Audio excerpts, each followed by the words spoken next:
Eng go'zal qarg'ish. Bir sahroyi ayolning o'g'ilchasi sho'x ekan. Undan zarar ko'rmagan biror kuni yo'q ekan.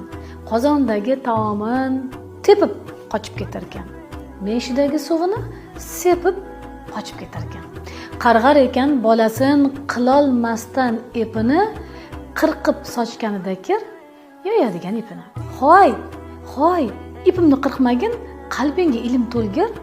Hoy, meshimni teshmagin, Ka'baga imom bo'lgir.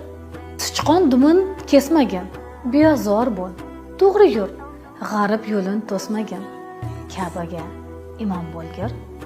Demas ekan juvon mark, haromi, maraz o'lgir, bitta ekan qarg'ishi, Ka'baga imom bo'lgir.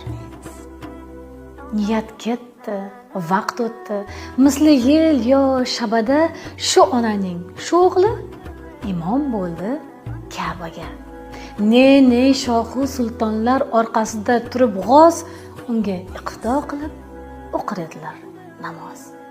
Duolar shum boladan chiqdi bir xush nafasli olim hofizi Qur'on Abdurahmon Sudaysi. Nazoratda insonning har so'z, har nafasi ibrat bo'lsin bizga bu Allohning mo'jizasi. Komil inson ko'rdingmi?